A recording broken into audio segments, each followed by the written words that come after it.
Alhamdulillahilladzi hadana lihada wa ma kunna linahtadiya laula an hadanallah. Subhanaka la ilma lana illa ma 'allamtana innaka antal alimul hakim. Rabbi shrah li sadri wa yassir li amri wahlul 'uqdatam min lisani yafqahu qawli. Allahumma salli wa sallim ala sayyidina Muhammadin miftahi bab rahmatillah. Ajada ma fi ilmillah salatan wa salaman daimaini bidawami mulkillah wa ala alihi wa sahbihi wa man walah. Nawaitu ta'allum wa ta'lim wa tadhakkur wa tadhkir wa nafa' wal intifa' wal ifada wal istifada wal hatha ala tamassuki bi kitabillahi wa sunnati rasulih wa du'a ila al huda wa dalalata ala al khair ibtigha'a wajhillahi wa mardatihi wa qurbihi wa thawabihi subhanahu wa ta'ala. Amma ba'du. Alhamdulillah, pagi hari ini kembali kita diperjumpakan oleh Allah Subhanahu wa Ta'ala, yang kita harapkan senantiasa Allah Subhanahu wa Ta'ala memberikan kesehatan kepada kita, memberikan perlindungannya kepada kita, menjaga kita, memberikan rahmat serta keberkahannya kepada kita, dan semoga hadirnya kita ke majelis ini mendapatkan keridhaan daripada Allah Subhanahu wa Ta'ala. Amin ya rabbal alamin. Melanjutkan kajian kita dari kitab Dalilus Sa'ilin, yang mana pada kesempatan kali ini kita masuk ke pembahasan atau bab yang menjelaskan tentang al-amanah, atau pentingnya sifat amanah, yang tak lain itu adalah akhlak yang diajarkan oleh junjungan Nabi besar kita Muhammad sallallahu alaihi wasallam.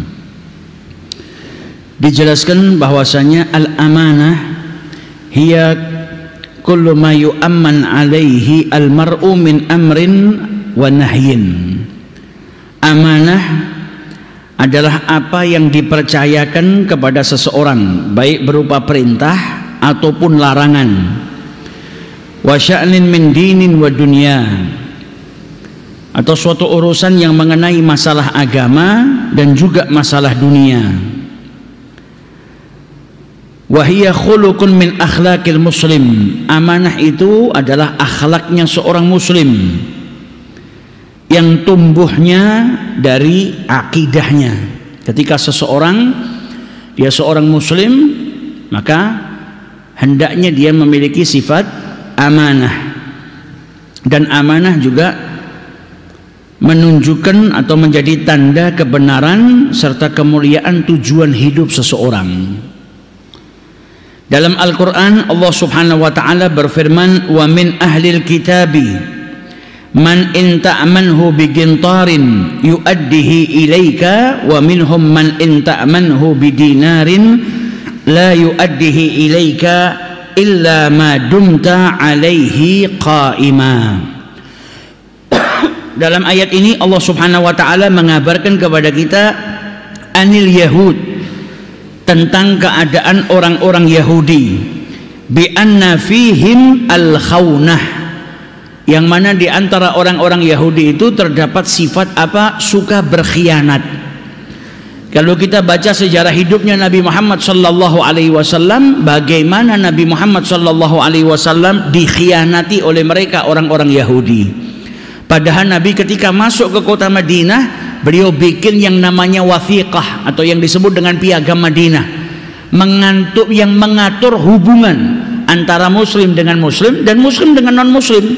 Nah, non-muslim saat itu di Madinah adalah orang-orang Yahudi, yang akhirnya mereka sendiri yang berkhianat kepada perjanjian yang dibuat oleh Nabi besar Muhammad sallallahu alaihi wasallam. Dalam ayat ini yukhbiru ta'ala 'anil yahud bi anna fihim al-khaunah. Allah mengabarkan kepada kita bahwasanya orang-orang Yahudi itu memiliki sifat al-khaunah atau khianah. Wa yuhadzirul mu'minin minal ightirari bihim, dan memberikan tahdzir kepada kita, peringatan atas sifat khaunah atau pengkhianatan yang ada pada orang-orang Yahudi. Dalam ayat ini Allah Subhanahu wa Ta'ala berfirman, wa min ahlil kitabi man in ta'manhu biqintarin. Jadi sebagian daripada orang-orang Yahudi yang kalau kau amanati bigintarin ay minal mal, yaitu daripada harta yang kau titipkan kepada dirinya, yu'addihi ilaika, maka akan dikembalikan harta tersebut kepada dirimu. Jadi ada orang-orang yang kalau kau titipin, dia ada harta yang banyak kau titipkan kepada dirinya, maka mereka akan mengembalikannya kepada dirimu. Kemudian dilanjutkan oleh Allah, wa minhum, dan sebagian daripada mereka, inta'manhu bidinarin, kalau kau amanati kepada dia 1 dinar, bukan harta yang banyak, 1 dinar saja, la yu'addihi ilaik, maka enggak dikembalikan kepada dirimu, kecuali apa? Kecuali engkau terus menagih, meminta kepada dirinya. Berarti ini sifat yang tidak amanah. Ai bil mutalabati wal mulazamati wa ilhahi fi istikhlasi haqqik. Jadi untuk supaya hakmu itu dikembalikan, kau harus nagih, kau harus minta terus-terusan baru dikembalikan, padahal itu cuma 1 dinar. Nah, kalau 1 dinar saja, keadaan 1 dinar aja seperti itu, apalagi yang lebih daripada 1 dinar atau lebih daripada perkara-perkara dunia. Jadi jangan sampai kita sebagai seorang muslim justru malah mencontoh akhlaknya orang Yahudi. Seorang muslim harusnya memiliki sifat amanah yang diajarkan oleh Nabi besar Muhammad sallallahu alaihi wasallam. Dalam ayat yang lain Allah berfirman, innallaha ya'murukum an tu'addul amanati ila ahliha. Sesungguhnya Allah subhanahu wa ta'ala itu menyuruh kamu menyampaikan amanat kepada yang berhak menerimanya. Wa hadza ya'ummu jami'al amanat. Dan dalam ayat ini kita diperintahkan oleh Allah subhanahu wa ta'ala untuk apa? Memberikan amanat kepada yang berhak menerimanya. Dan para ulama menjelaskan amanat di sini sifatnya umum, yaitu daripada kewajiban-kewajiban yang diwajibkan kepada manusia. Min huquqillah, daripada haknya Allah yang harus kau tunaikan, yaitu seperti sholat 5 waktu, kemudian zakat, wal kafarat yang harus kau bayar, wan nuzur, dan nazar-nazar yang harus kau tunaikan, wasyam, dan puasa, wa ghairi dzalika, dan yang lain sebagainya daripada kewajiban-kewajiban yang harus kau tunaikan. Mimma huwa mu'tamanun alaihi, yang dia itu diamanahkan, dan juga amanah-amanah yang sifatnya sesama makhluk, dititipin sesuatu atau ada harta milik orang lain. Jadi amanah yang ada pada dirimu yang harus kau berikan kepada yang berhak menerimanya. Jadi kewajiban kita sama Allah itu amanah. Makanya salah seorang daripada sahabatnya Rasulullah, kalau tidak salah Sayyidina Ali bin Abi Thalib, kalau datang waktu sholat beliau mengatakan apa? Hadza waktul amanah, telah datang waktu menunaikan amanah. Karena amanahnya setiap muslim apa? Mengerjakan apa yang diperintahkan oleh Allah. Sholat amanah, harus kau tunaikan. Puasa yang wajib Ramadan amanah. Kalau di bulan suci Ramadan ada hari-hari yang kau lubang tidak berpuasa, maka wajib kau bayar, amanah, bayar utang. Zakat amanah. Kewajiban-kewajiban yang diperintahkan oleh Allah Subhanahu wa taala amanah. Istri amanah, anak amanah.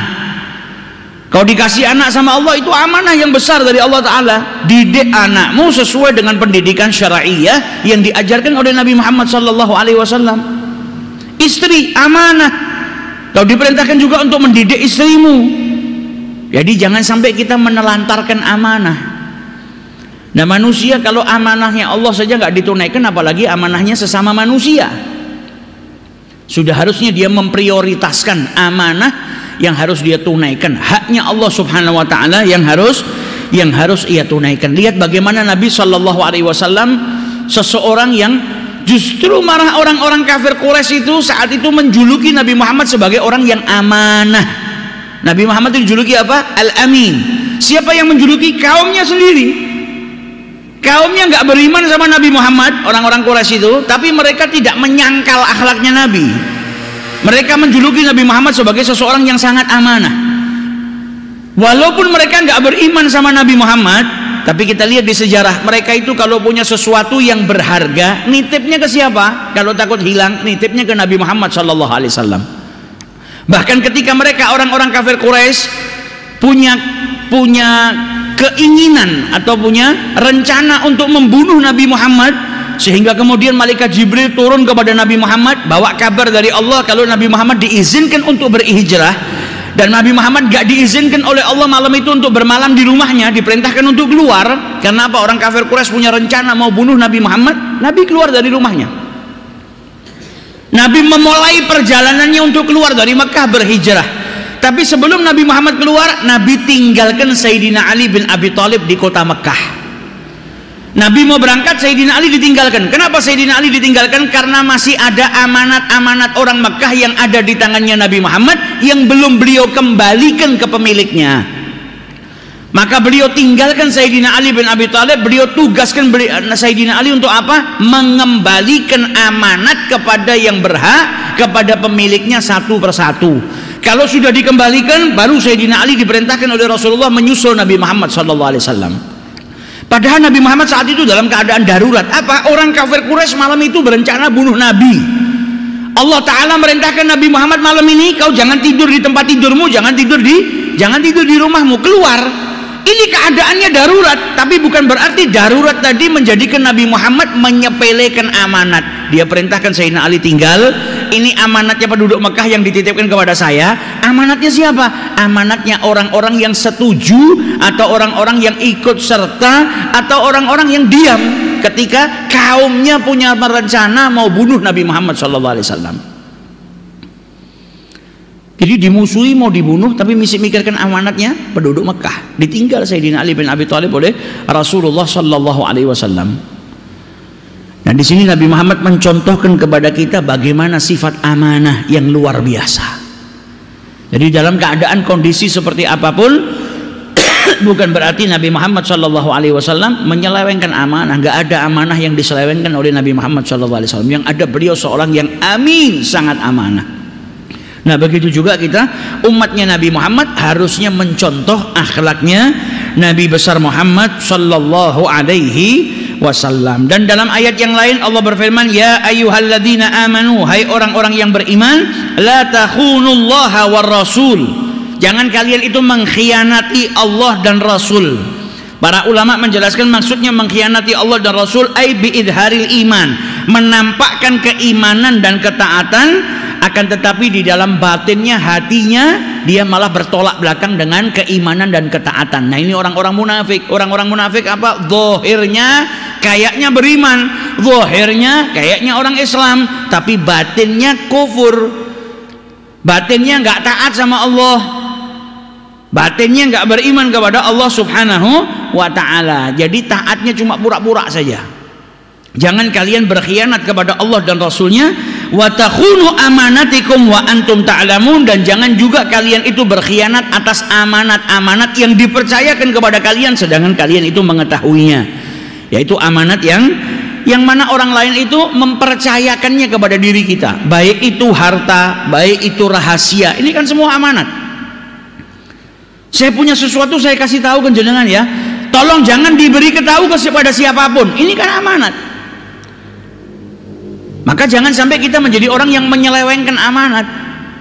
Begitu juga dengan harta, begitu juga dengan kewajiban-kewajiban yang diwajibkan oleh Allah Subhanahu wa ta'ala. Jangan khianati Allah, jangan khianati Rasulnya Allah, jangan khianati sesama.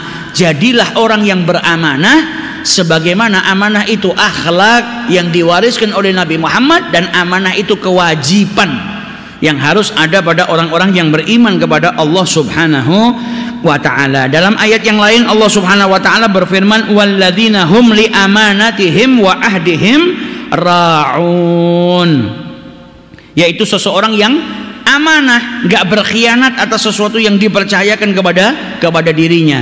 Bal yu'addunaha ila ahliha, melainkan dia memberikan amanah tersebut kepada yang berhak menerimanya. Wa idza ahadu, kalau berjanji maka dia tidak meninggalkan janjinya, tapi dia menunaikan janjinya. Tidak seperti sifatnya orang-orang munafik yang disebutkan sama Nabi Muhammad. Ayatul munafik atau tanda-tandanya orang munafik apa? Kalau berbicara dusta, kalau berjanji tidak menunaikan janjinya, kalau bersumpah dia kalau dia diamanahi dia berkhianat. Nah, ini tanda-tandanya orang yang munafik, munafik amali, wa iyadu billah.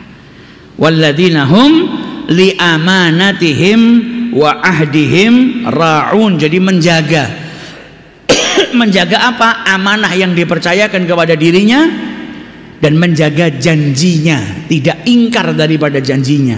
Nah, ini sifatnya orang-orang yang beriman yang mencontoh Nabi besar Muhammad sallallahu alaihi wasallam. Dalam ayat yang lain Allah berfirman, "Inna aradnal amanata 'ala samawati wal ardi wal jibali."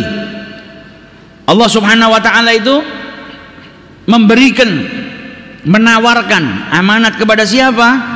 Kepada langit, bumi, gunung-gunung. Fa abaina an yahmilnaha wa asfaqna minha wa hamalahal insan. Tapi gunung, bumi, langit gak mampu. Yang terima siapa? Manusia. Nabi Adam alaihi salatu wassalam, yang dikatakan oleh Allah Subhanahu wa taala diberikan kepada manusia, dan Nabi Adam kemudian bertanya, "Wa ma fiha?" Apa itu amanat-amanatnya? Maka dijelaskan oleh Allah, "In ahsanta juzita." Kalau kau berbuat baik, maka engkau akan dibalas kebaikanmu itu dengan pahala yang berlimpah. Wa in asa'ta ugibta. Kalau kau berbuat buruk, maka kau akan mendapatkan hukuman daripada keburukan yang kau lakukan. Jadi kita sebagai manusia punya amanah yang harus kita jaga. Amanah yang diberikan oleh Allah Subhanahu wa taala kepada kita harus kita jaga. Mau itu amanah berupa kewajiban-kewajiban, sholat, puasa, zakat dan lain sebagainya. Kemudian amanah kita punya istri, kita punya rumah tangga, kita punya anak, itu semuanya amanah. Jangan ditelantarkan. Kalau kita menelantarkan amanah, nanti kita akan dimintain pertanggungjawaban oleh Allah Subhanahu wa taala. Kemudian dalam hadis Nabi Shallallahu alaihi wasallam bersabda, diriwayatkan oleh Abi Hurairah, ayatul munafik thalathun. Tanda-tandanya orang yang munafik itu ada 3. An-nifaq, kemunafikan atau sifat nifak itu dibagi menjadi 2. Yang pertama nifaqun i'tiqadi, kemunafikan kepercayaan dalam ranah i'tiqad, yang itu bisa mengeluarkan seseorang tersebut daripada keimanannya. Kemunafikan secara i'tiqad yaitu idharul Islam, dia menampakkan keislamannya akan tetapi menyembunyikan kekufurannya. Nah, ini orang-orang munafik yang kelak akan dihukum oleh Allah Subhanahu wa taala di neraka yang paling bawah. Innal munafiqina fid darkil asfali minan nar. Nah, menampakkan keislamannya dan menyembunyikan kekufurannya. Pura-pura jadi muslim tapi hatinya apa? Kufur. Nah, ini bahaya. Yang kemudian yang kedua nifaq amali, kemunafikan secara amal perbuatan. Kemunafikan secara amal perbuatan ini tidak mengeluarkan orang tersebut daripada keimanan. Dia muslim namun perbuatannya mirip atau menyerupai orang-orang yang munafik secara i'tiqadi. Nah, ini bahaya, minal kabair, termasuk daripada dosa-dosa besar. Karena apa? Dia seorang muslim tapi perbuatannya mirip dengan orang-orang yang munafik. Jadi harus dijauhi. Dan dalam hadis ini Nabi Muhammad menjelaskan kepada kita ada 3 tanda-tanda orang yang munafik, yaitu munafik secara amali, secara amal perbuatan. Perbuatannya seperti seorang munafik. Kalau 3-tiganya ada pada diri seseorang, bahaya. Ada salah satu saja berarti dia memiliki sifatnya orang munafik, bahaya juga. Yang pertama apa? Kalau bicara berdusta, sehingga dikenal oleh banyak orang, ini kalau ngomong goroh, ini kalau ngomong dusta. Nah, ini tanda-tandanya orang yang mirip dengan orang-orang yang munafik. Idza hadatsa kadzaba bi an yashtahira dzalikal insan bil kidbi fil hadis, sehingga orang tersebut dikenal sebagai orang yang suka berdusta dalam pembicaraannya. Yang kedua apa? Idza wa'ada akhlafa, kalau berjanji tidak menunaikan janjinya, sehingga dikenal juga di hadapan orang, di khalayak, kalau orang ini sudah janji, janjinya luput. tanpa uzur, memang mengingkari janjinya sendiri. Lain halnya kalau orang itu punya janji, kemudian dia ada uzur, nggak bisa menepati janjinya. Misalnya janji, insya Allah malam ini saya mau bantu kau sekian. Tiba-tiba dia ada kebutuhan yang mendesak, ada kewajiban yang harus dilakukan, akhirnya dia tidak bisa bantu. Atau janji-janji yang lain, nggak bisa menunaikan karena ada uzur, kemudian minta maaf sama orang yang dia janjiin. Tapi kalau janji tidak ada uzur, diingkari sendiri, nggak ditunaikan sendiri, nah ini akhirnya dia punya sifatnya orang yang munafik, wa'iyadzubillah.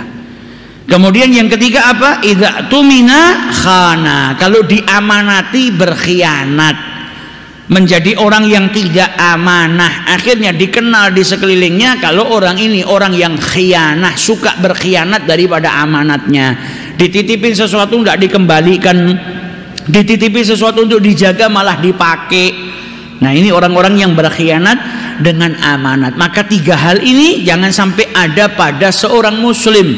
Apa? Kalau bicara dusta, kemudian kalau berjanji nggak menunaikan janjinya, kalau diamanati berkhianat. Karena ini tanda-tandanya orang yang munafik atau orang-orang yang menyerupai sifatnya orang-orang munafik, wa'iyadzubillah. Nah, kita diberikan pelajaran sama Nabi Muhammad, hati-hati sama tiga hal ini. Jangan menjadi seorang muslim yang memiliki sifatnya orang munafik. Karena nifak secara amali juga termasuk daripada dosa yang besar. Kemudian dilanjutkan di sini. Nah, untuk menuntaskan, kalau ada orang yang terjerumus dari hal tersebut, menuntaskannya gimana? Ya kalau dia punya salah satu daripada sifatnya, nek bicara dusta terus, supaya dia terhindar daripada sifat yang bahaya ini, yang termasuk golongan orang-orang yang perbuatannya sama, sifatnya sama dengan orang-orang yang munafik ini. Bagaimana? Atau sifatnya mencontoh orang-orang munafik supaya terhindar dari ini gimana? Ya kalau kau pendusta, jadilah orang yang jujur, dustanya dihilangkan. Kemudian kalau kau suka mengingkari janji, berubahnya dengan apa? Menepati janji. Kemudian kalau kau orang yang suka berkhianat dari amanah, cara menghindarnya apa? Ya berubah menjadi orang yang amanah ketika diamanati sama orang lain. Nah ini menuntaskan seseorang daripada sifat-sifat yang nggak baik yang disebutkan oleh Rasulullah Sallallahu Alaihi Wasallam. Bahkan Nabi Muhammad pernah mengatakan sebaik-baik zaman zamanku, kemudian zaman setelahku, yaitu zamannya para sahabat, kemudian zaman setelahnya lagi zamannya para tabi'in, kemudian zamannya atba' tabi'in, orang-orang yang mengikuti tabi'in. Setelah itu nanti akan muncul orang-orang yang kalau bersaksi kesaksiannya tidak benar. Kemudian kalau diamanati mereka berkhianat. Nah ini bahaya. Kita ini berada di zaman-zaman setelah itu. Kita berada di zaman-zaman yang disebutkan sama Nabi Muhammad, maka jangan sampai kita tergolong sebagai orang-orang yang seperti itu. Kalau diamanati malah berkhianat daripada amanat. Amanat semuanya ya, dikasih amanat sama Allah, haknya Allah, sholat, zakat, puasa itu amanat, harus kau tunaikan. Dikasih amanat yang lain sama manusia, amanat apa? Misalnya jabatan, amanat pekerjaan, dititipin barang, itu semuanya amanat, harus kau tunaikan, tidak boleh tidak. Dan itu semua nanti akan dimintain pertanggungjawaban oleh Allah Subhanahu wa ta'ala. Dulu ada salah seorang, diriwayatkan oleh Imam Bukhari, ada seorang badui datang kepada Nabi Muhammad SAW, tanya, mata taqumus sa'ah, kapan datangnya kiamat? Hari kiamat ini datangnya kapan ya Rasulullah? Nabi Muhammad kemudian menjawab, idza dhuyyi'atil amanah fantadhiris sa'ah. Kalau amanat itu ditelantarkan, maka tunggulah, berarti sudah dekat hari kiamat. Maka orang yang bertanya tadi bertanya, wa kaifa idha'atuha? Maksudnya bagaimana? Caranya menelantarkan amanat itu bagaimana ya Rasul? Yang dimaksud dengan menelantarkan amanat itu bagaimana? Maka dijawab oleh Rasulullah, idza wusidal amru li ghairi ahlihi fantadhiris sa'ah. Jadi Nabi Muhammad saat itu sedang duduk dengan para sahabatnya mengajar, menjelaskan, sedang menjelaskan sesuatu kepada sahabatnya, dan Nabi Muhammad itu tidak ditanya kecuali beliau menjawab. Jadi menjawab pertanyaan-pertanyaan para sahabatnya, masih ngaji lah istilahnya. Datang orang Arab Badui, kemudian tanya sama Nabi. Nabi masih ngajar, ini orang tanya, ya Rasulullah, mata sah, kapan datangnya kiamat? Diriwayatkan Nabi Muhammad gak jawab pertanyaannya, karena adabnya Nabi kalau diajak orang ngomong sama orang, beliau gak memutus pembicaraan yang pertama. Beliau kan masih ngajar, masih menjelaskan kepada para sahabatnya yang terlebih dahulu diajak bicara. Datang orang lain motong pembicaraan, tidak langsung dijawab sama Nabi. Nah, ini pelajaran buat kita. Kalau kita sedang ngomong sama orang, ada orang lain yang ngajak ngomong, maka selesaikan dulu pembicaraan sama yang pertama, baru menjawab pertanyaan yang kedua. Lain halnya kalau pembicaraan keduanya wajib kita jawab. Kita ngobrol santai sama orang, dijak omong sama ibu kita. Nah, ini beda masalah. Nah, Nabi Muhammad dari adabnya saat itu beliau nggak jawab, sehingga para sahabat mengira dua hal. Dikira Nabi Muhammad nggak suka dengan pertanyaannya, nggak mau dijawab. Ada juga yang mengira Nabi Muhammad nggak dengar pertanyaannya lelaki tersebut sehingga nggak dijawab. Tapi akhirnya selesai Nabi Muhammad melanjutkan pembicaraan yang pertama, Nabi baru menjawab pertanyaan orang Arab Badui tadi yang tanya kapan kiamat. Maka dijawab oleh Rasul Shallallahu Alaihi Wasallam kalau amanat itu ditelantarkan. Kemudian dijelaskan juga oleh Rasul Shallallahu Alaihi Wasallam yang dimaksud dengan menelantarkan amanah bagaimana? Yaitu ketika suatu hal, suatu perkara itu diserahkan bukan kepada ahlinya, yaitu bukan kepada seseorang yang berpegang teguh kepada agama dan bukan kepada seseorang yang amanah, melainkan diberikan kepada seseorang yang suka berkhianat, suka mendolimi, suka berbuat buruk, dan dibantu oleh orang-orang yang juga berbuat zalim, berbuat buruk. Nah, ini yang bahaya.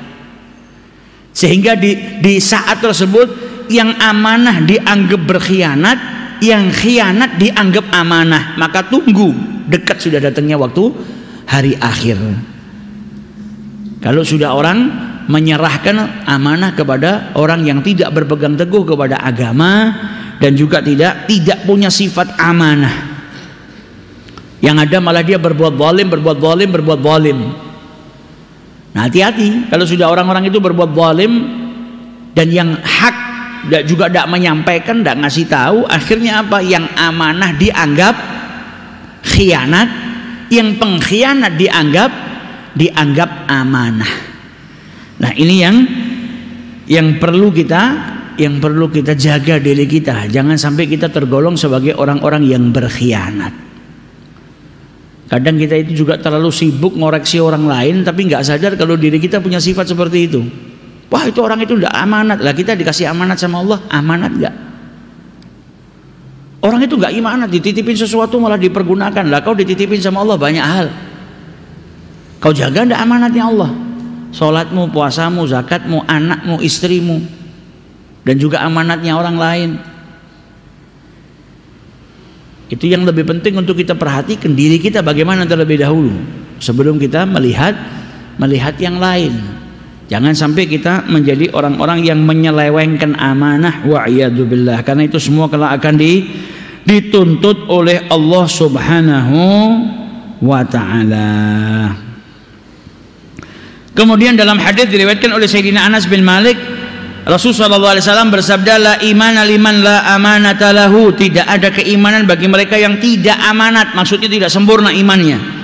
Wala dina liman la ahda lahu, dan tidak ada agama, maksudnya tidak sempurna agamanya bagi siapa? Orang yang tidak menepati janjinya. Kata Sayyidina Anas bin Malik, Nabi Muhammad itu setiap beliau memberikan nasihat selalu membawakan ini, diselipkan ini. Jangan sampai jadi orang yang tidak amanat, karena setiap nasihatnya Nabi tidak ada keimanan, maksudnya tidak sempurna imannya seseorang kalau dia tidak amanat, tidak sempurna agamanya seseorang kalau dia tidak kalau dia tidak menunaikan janjinya atau dia ingkar daripada janjinya. Ini Sayyidina Anas bin Malik meriwayatkan Rasulullah sering mengulang-ulang ini dalam ceramahnya, dalam khutbahnya, dalam nasihatnya, seringkali diulang-ulang oleh Nabi besar Muhammad sallallahu alaihi wasallam. Jadi ini ayat-ayat Al-Quran dan juga hadis-hadis Nabi Muhammad sallallahu alaihi wasallam yang menjelaskan kepada kita pentingnya bagi kita seorang muslim menjaga amanah. Baik amanahnya Allah yang harus kita tunaikan daripada kewajiban-kewajiban kita, dan juga amanah antar manusia. Kalau kita dipercayakan oleh seseorang untuk mengemban amanah, maka jangan sampai kita berkhianat. Dan hati-hati dengan tiga sifat atau tiga hal tadi yang dikatakan oleh Rasulullah yang bisa menjadikan seseorang itu mencontoh perbuatannya orang-orang munafik atau mencontoh orang-orang munafik, yaitu ketika berbicara berdusta, ketika diamanati dia berkhianat, dan ketika dia berjanji dia mengingkari janjinya, wa'iyadzubillah. Kemudian dikatakan oleh Sayyidina Umar ibn al-Khattab, la ya'jubukum minar rajuli tantanatuhu. Janganlah kalian itu merasa takjub kepada seseorang itu karena penampilannya. Seorang lelaki perkasa itu bukan dilihat daripada penampilannya, akan tetapi dilihat dari mana. Kalau orang ini menunaikan amanahnya, menjadi seseorang yang amanah dan juga menjaga kehormatan orang lain, bukan orang-orang yang menjatuhkan kehormatan orang lain.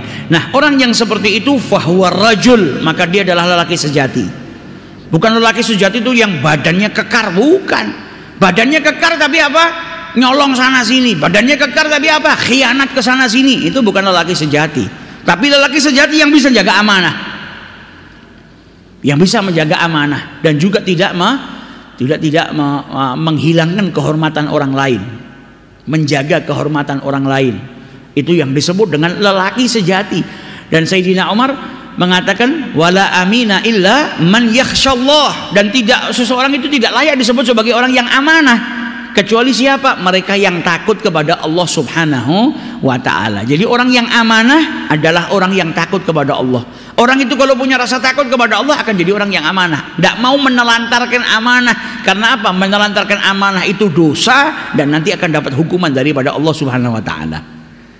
Jadi kalau mau jadi lelaki yang perkasa, betul-betul lelaki, maka jangan jadi orang yang khianat, tapi jadi orang yang amanah dan juga menjaga kehormatan orang lain. Sayyidina Ali bin Abi Thalib karramallahu wajhah, beliau berkata, adaul amanah miftahur rizqi.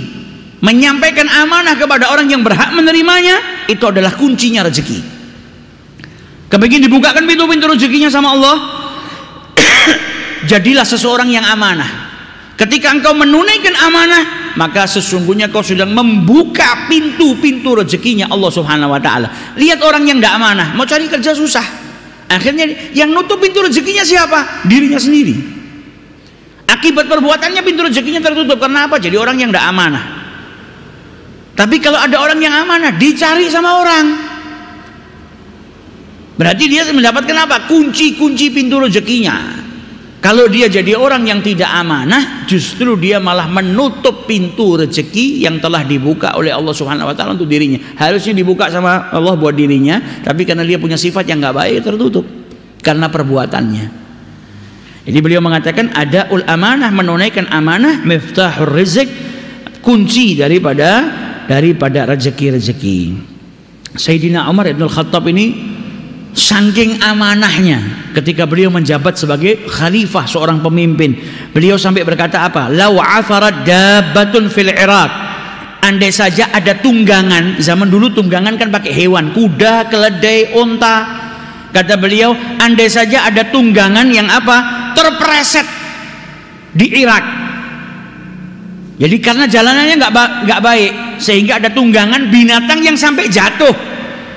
La sa'alani Allah, pasti kelak saya akan ditanya sama Allah Subhanahu wa ta'ala, lima lam taslih lahat tariq ya Umar, kenapa kau tidak buatkan jalan untuk keledai atau untuk binatang tunggangan itu wahai Umar? Sampai seperti itunya. Kalau sampai ada tunggangan, hewan tunggangan yang jatuh di Irak, saya kelak pasti akan ditanya oleh Allah Ta'ala, kenapa enggak kau perbaiki jalannya untuk tunggangan-tunggangan itu wahai Umar? Takut Sayyidina Umar, sampai amanatnya seperti itu. Lah kalau hewan saja dipikirkan, lah bagaimana dengan manusia? Jalan tempat lalu lalangnya tunggangan saja dipikirkan sama Sayyidina Umar.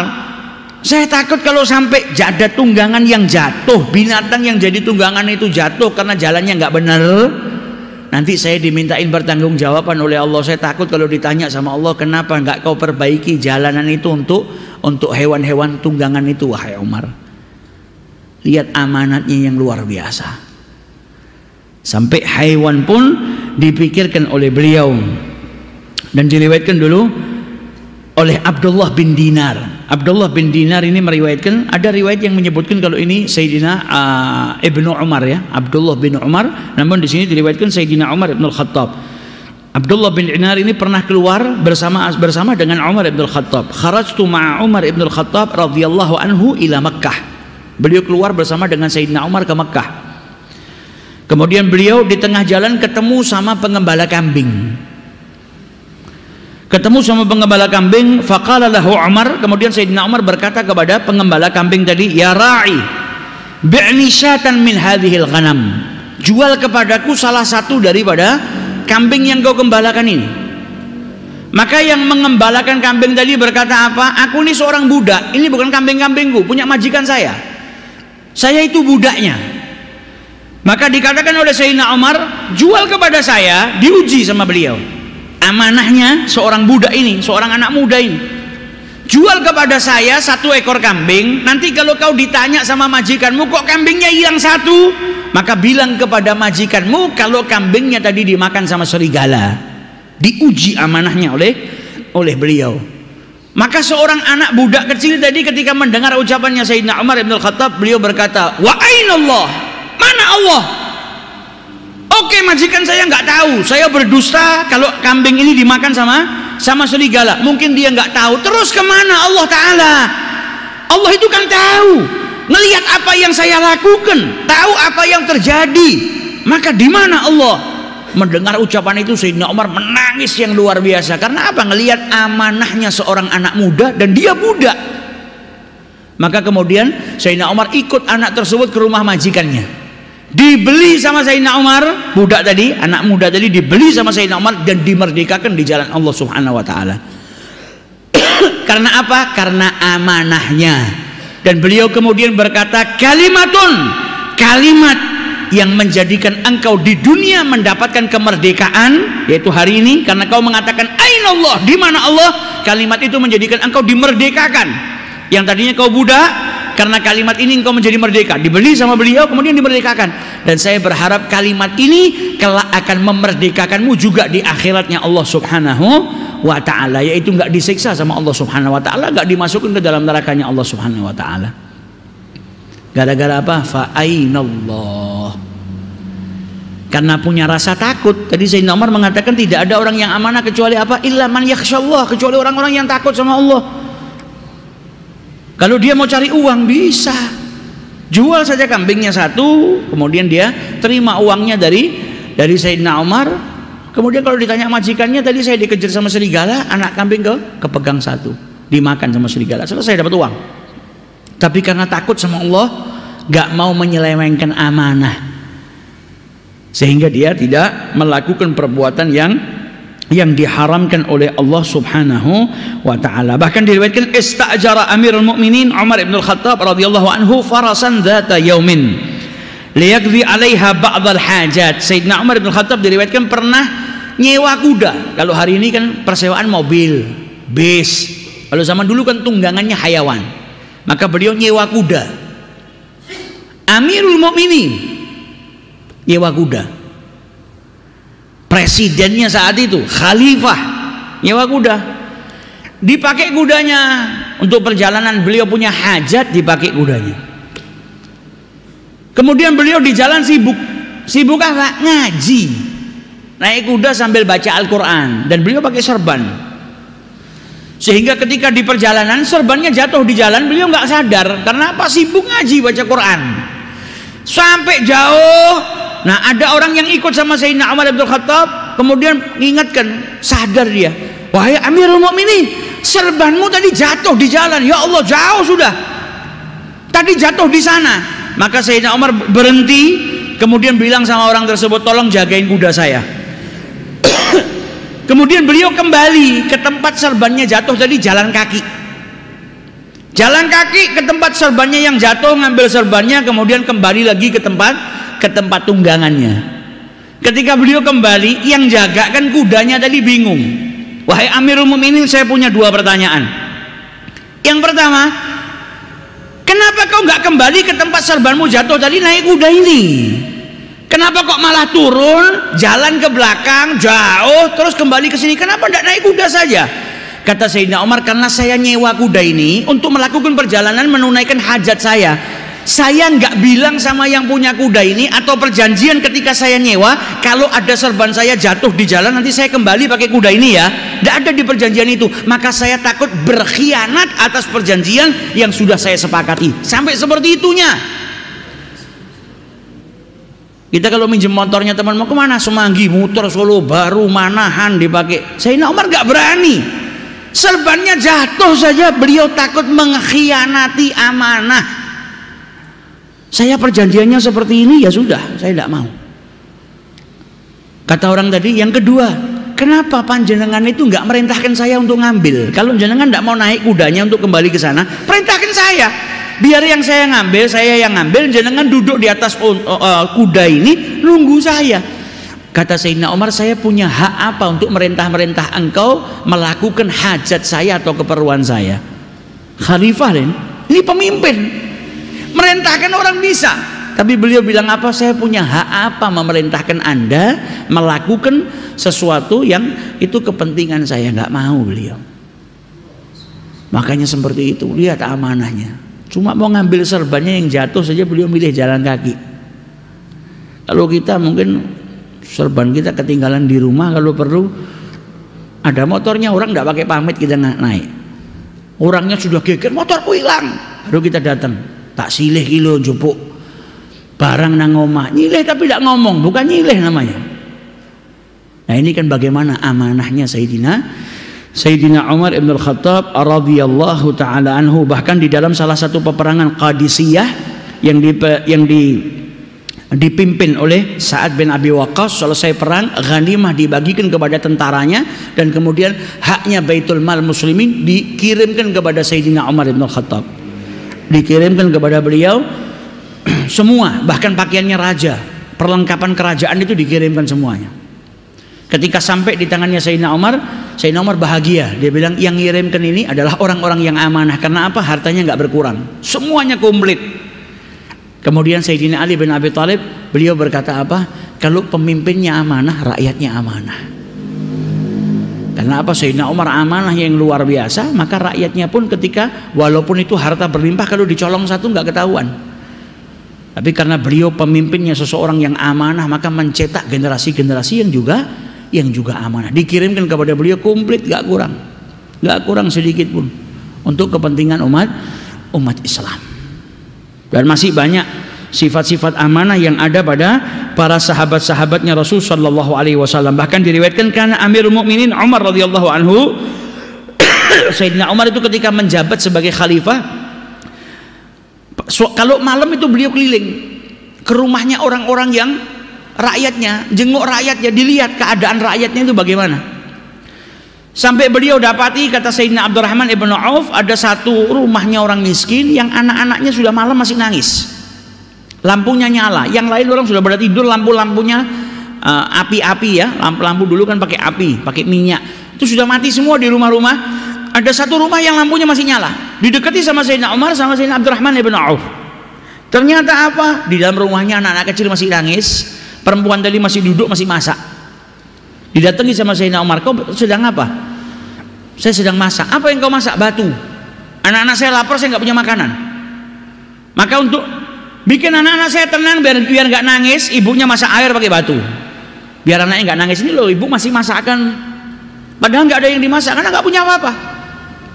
Dan kemudian wanita tadi mengatakan apa? Dia jengkel dengan Sayyidina Umar bin Khattab. Dia nggak tahu kalau yang diajak bicara itu Sayyidina Umar.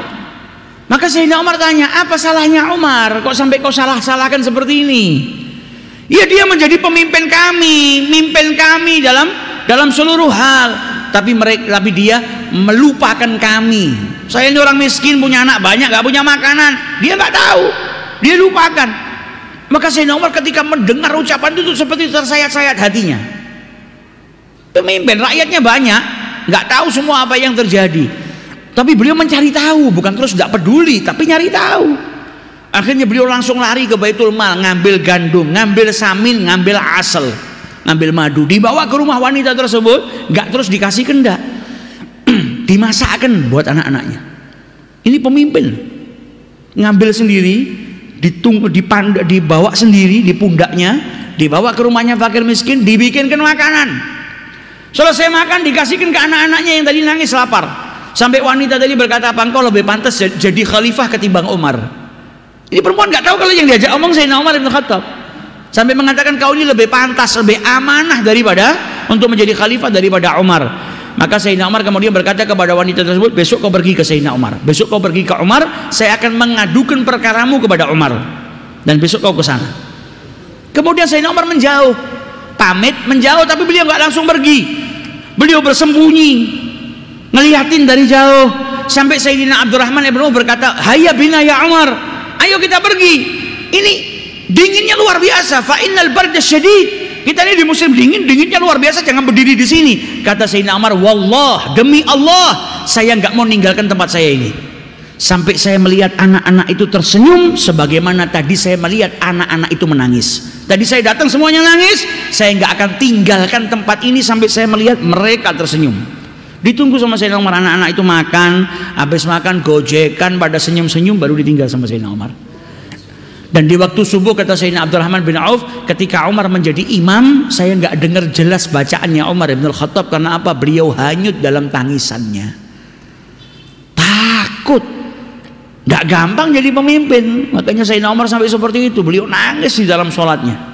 Dan di keesokan harinya perempuan itu datang sampai di masjidnya Rasulullah, dapati Sayyidina Umar masih duduk, di sebelahnya ada sahabat Nabi, ada Sayyidina Ali bin Abi Thalib, kemudian ada sahabat yang lain.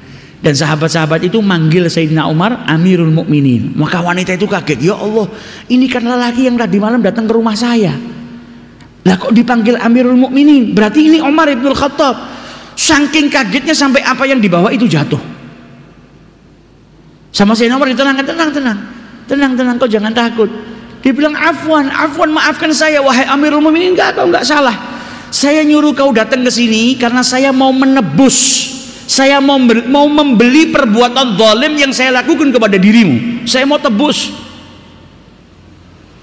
Dan diberi 600 dirham. 600 dirham diberikan kepada wanita tersebut. Ini saya beli kezaliman yang menimpa dirimu yang saya lakukan. Saya beli dengan 600 dirham. Dibayar sama Sayyidina Umar dan ditulis notanya, tanda terimanya oleh sahabat Nabi Muhammad SAW. Di situ ada saksinya, ada Sayyidina Ali dan sahabat yang lain. Kata Sayyidina Umar apa? Nanti kalau saya mati, jadikan kertas ini, tanda terima ini, masukkan ke dalam kafan saya untuk saya bawa menghadap ke Allah Subhanahu Wa Taala. Beliau nggak mau menghadap Allah sehingga ada yang bersaksi kalau ada yang dizalimi sama beliau. Itu sebagai syahid, sebagai saksi kalau beliau nggak berbuat zalim, perbuatan dia sudah minta maaf, dia sudah beli kezaliman tersebut. Lihat akhlak dan bagaimana takutnya Sayyidina Umar Ibn Khattab radhiyallahu taala anhu. Nah, ini akhlaknya para sahabat. Nah, kita nggak bisa seperti itu secara totalitas, paling tidak nyontoh sedikit-sedikit dalam perkara-perkara yang sedikit-sedikit kita contoh. Bagaimana amanah pada Sayyidina Umar ini, sahabat Nabi, hidup sama Nabi, tapi masih takutnya seperti itu. Nah, kita sudah tidak hidup sama Nabi, jauh dari Nabi, tapi nggak takut kalau khianah atau menelantarkan amanah. Wa'iyadu billah. Begitu juga di sini diriwayatkan Al-Imam Syafi'i, nazal Al-Imam Syafi'i dhaifan ala tilmidhihi Al-Imam Ahmad ibn Hanbal. Imam Syafi'i pernah bertamu ke rumahnya Imam Ahmad ibn Hanbal. Ketika bertamu di situ datang waktu tidur. Selesai bertamu datang waktu tidur, fadakhala Al-Imam Syafi'i liyanam, disediakan kamar, Imam Syafi'i masuk mau tidur. Falaqiyal mushaf fi makan law madda rijlaihi lakanata nahiyatal mushaf. Ketika mau tidur, Imam Syafi'i itu mau tidur, mau berbaring, ada Quran. Qurannya di mana? Kalau beliau nyelonjorkan kakinya itu pas di posisinya Al-Quran. Kamarnya nggak besar. Kalau beliau mau tidur, mau nyelonjorkan kakinya itu pas di tempatnya Quran. Nah, beliau nggak tenang, nggak bisa tidur. Adab. Masa seseorang mau menjulurkan kakinya ke arahnya Al-Quran? Maka akhirnya apa? Imam Syafi'i nggak tidur. Hari ini kita lihat berapa banyak orang pegang Quran ditaruh di bawah sejajar dengan kakinya. Tidak ada penghormatannya. Imam Syafi'i mau tidur, kakinya selonjor, bukan Qurannya di bawah, tapi Qurannya di arah kakinya. Bisa jadi itu di dinding, di rak, tapi karena di arah kakinya beliau nggak berani. Karena apa? Ta'zim, penghormatannya kepada kalamullah. Tidak tidur semalaman, sholat. Tak mau dekat waktu subuh, Imam Ahmad mau bangunin Imam Syafi'i. Ketika buka kamarnya dapatkan Imam Syafi'i nggak tidur. Ditanya sama Imam Ahmad ibn Hanbal, wahai Syafi'i kenapa kau nggak tidur? Wahai guruku kenapa kau nggak tidur? Dia bilang ini ada Quran. Kalau saya nyelonjorkan kaki saya ke arah Quran. Kata Imam Ahmad ibn Hanbal, kenapa kau nggak bangunin saya sehingga Quran itu tak pindah? Kata Imam Syafi'i, saya nggak mau ganggu tidur Anda. Wong sudah bertamu kok ganggu, tidak mau Imam Syafi'i. Saya tidak mau ganggu Anda, tidak mau repotkan Anda. Kata Imam Ahmad bin Hanbal, kalau begitu kenapa nggak kau pindahkan saja ke arah yang lain? Kau pindahkan kemana kek? Kata Imam Syafi'i, karena ini bukan milik saya. Saya tidak berhak mindah-mindahkan, amanah. Saya belum izin, nggak punya izin, nih barang bukan saya nggak berani mindahkan amanah. Lihat amanahnya Imam Syafi'i. Barangnya orang, ya dia nggak berani ngapa-ngapain, megang nggak berani, mindahkan nggak berani. Sampai seperti itu amanah yang dijaga oleh Al-Imam Syafi'i. Kemudian Imam Ahmad bin Hanbal bertanya kepada Imam Syafi'i, anak saya ini ngelihat jenengan ada 3 pertanyaan yang disampaikan. Yang pertama, anak saya itu ngelihat jenengan waktu makannya banyak. Walaisa min sya'nil mu'min an ya'kula katsiran. Dan bukan kebiasaannya orang yang beriman itu makan banyak. Kata Imam Syafi'i, saya yakin makananmu itu tidak tercampur sesuatu yang haram. Maka saya makan banyak untuk apa? Karena makanannya sesuatu yang tidak tercampur dengan yang haram itu dawa la ghidha. Saya makan untuk memberikan penawar bagi diri saya. Karena makanan yang halal itu obat, bukan untuk mengenyangkan diri. Kemudian anak saya ngelihat Anda itu tidak sholat 2 rakaat sebelum tidur. Kata Imam Syafi'i, saya telah tutup pintu sehingga nggak ada yang tahu kecuali saya dengan Allah Subhanahu Wa Taala. Dan beliau memang nggak tidur. Kemudian anak saya yang tanya yang ketiga, kau sholat subuh tidak wudhu. Datang waktu subuh kau tadi sholat, anak saya nggak ngelihat Anda itu berwudhu. Karena Imam Syafi'i, kemudian Imam Syafi'i bilang, lah kenapa saya harus berwudhu? Saya nggak tidur kok. Kalau saya tidur batal wudhu saya. Kalau tidurnya ghairu mumakin maka ada tahu minal ard. Batal wudhu saya. Lang saya nggak tidur, saya sepanjang malam ibadah kok. Saya sepanjang malam bangun. Jadi saya sholat subuh dengan wudhu Isya. Nah ini akhlaknya orang-orang yang mulia, para a'immah, orang-orang yang mendapatkan derajat yang besar di sisi Allah Subhanahu wa Ta'ala.